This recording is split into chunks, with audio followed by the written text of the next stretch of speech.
আসসালামু আলাইকুম ওরহমতুল্লাহি ওবরাকাতুহু।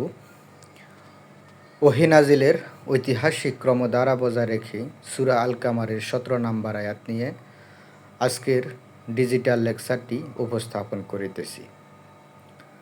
16 নম্বর আয়াতে আল্লাহ তার আযাব ও সতর্কবাণীর ভয়াবহতা নিয়ে প্রশ্ন করার পর 17 নম্বর আয়াতে এক অবারিত রহমতের ঘোষণা দিয়েছেন। এই আয়াতটি পবিত্র কোরআনের অন্যতম শ্রেষ্ঠ মুজেজা বা অলৌকিকত্বের প্রমাণ। আজকের শিরোনাম: কোরআনের সহজসাধ্যতা সবার জন্য উন্মুক্ত, এক ঐশ্বরিক উপহার, দ্য ইজি অব দ্য কোরআন। কোরআনের সহজতা। প্রিয় দর্শক ও শ্রোতামণ্ডলী, আল্লাহ যখন কোনো জাতিকে ধ্বংস করেন তখন তার আগে তাদের বারবার সতর্ক করেন। 16 নম্বর আয়াতে সেই কঠিন সতর্কবার্তার কথা শোনার পর আমাদের মনে হতে পারে কোরআন বোঝা বা উপদেশ গ্রহণ করা কি খুবই কঠিন। 17 নম্বর আয়াতে আল্লাহ নিজেই সেই সংশয় দূর করে দিয়েছেন। এটি এমন এক ঘোষণা যা কোটি কোটি হাফেজে কোরআন এবং সাধারণ মুমিনদের জন্য এক মহা আশ্বাস, a divine guarantee that path of guidance is accessible to all. এক ঐশ্বরিক নিশ্চয়তা যে হেদায়েতের পথ সবার জন্য সহজ। পবিত্র আয়াতে আল্লাহ তাআলা বলেন, ওয়ালাকাদ ইয়াসসারনাল কুরআনা লিযিকরি ফাহাল মিন মুদ্দাক্কির। আর আমি তো কোরআনকে সহজ করে দিয়েছি উপদেশ গ্রহণের জন্য, অতএব কোনো উপদেশ গ্রহণকারী আছে কি? আসুন শব্দে শব্দে ব্রেকডাউন করে দেখা যাক এই আয়াতের অর্থ কী দাঁড়ায়। এই আয়াতের প্রতিটি শব্দ আল্লাহর বিশেষ অনুগ্রহ প্রকাশ করে। ওয়ালাকাদ, এবং অবশ্যই আল্লাহ এখানে কসম বা দৃঢ়তার সাথে বলেছেন যাতে কারো মনে কোনো সন্দেহ না থাকে। ইয়াসসারনা, আমি সহজ করে দিয়েছি।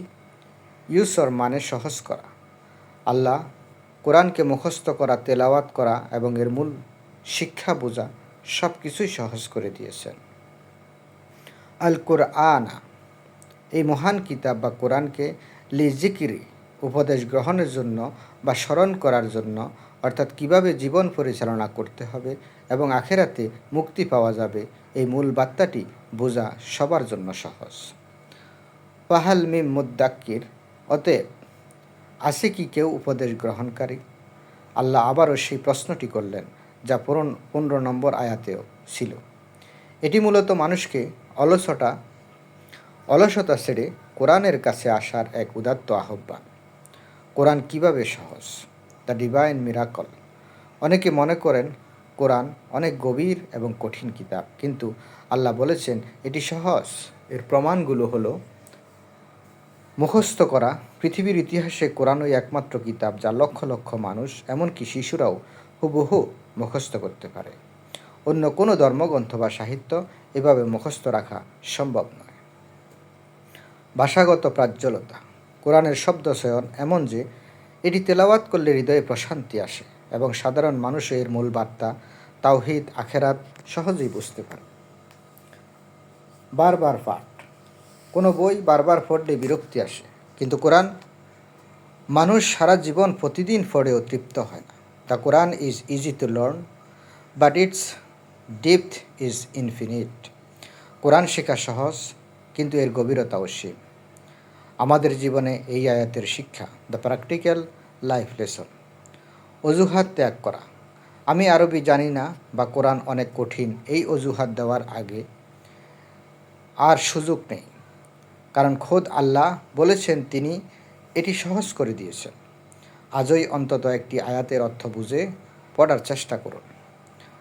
কোরআনের সাথে সম্পর্ক। আল্লাহ প্রশ্ন করেছেন, উপদেশ গ্রহণকারী কেউ আছে কি? এই প্রশ্নের উত্তর আমাদের কাজের মাধ্যমে দিতে হবে। কোরআন কেবল আলমারিতে সাজিয়ে রাখার জন্য নয়, এটি জীবন গড়ার পাথেয়। Reading is the start, reflecting is the goal. পড়া হলো শুরু, আর চিন্তা ও আমল করা হলো লক্ষ্য। শিক্ষক ও শিক্ষার্থীর মর্যাদা যেহেতু আল্লাহ একে সহজ করেছেন, তাই যে কেউ আন্তরিকভাবে চেষ্টা করলে এর জ্ঞান অর্জন করতে পারে। কোরআন শিক্ষার পথে নামুন, আল্লাহ আপনার জন্য পথ প্রশস্ত করে দেবেন। The closing note. বন্ধুগণ, 17 নম্বর আয়াতটি আমাদের জন্য আল্লাহর এক বড় করুণা। নূহের জাতির ধ্বংসের পর আল্লাহ আমাদের মনে করিয়ে দিচ্ছেন যে ধ্বংস থেকে বাঁচার পথ কোরআন। তিনি আমাদের জন্য একদম সহজ করে দিয়েছেন। এখন শুধু আমাদের এগিয়ে যাওয়ার পালা। The door of wisdom is open, will you step in? প্রজ্ঞার দুয়ার খোলা, আপনি কি প্রবেশ করবেন? পরবর্তী পর্বে আমরা আলোচনা করব 18 নম্বর আয়াত নিয়ে, যেখানে শুরু হবে আরেকটি অবাধ্য জাতি, আদ জাতির ধ্বংসের কাহিনী। তারা কিভাবে নিজেদের শক্তি নিয়ে অহংকার করেছিল তা জানতে সাথেই থাকুন। আসসালামু আলাইকুম ওয়া রাহমাতুল্লাহি ওয়া বারাকাতুহু।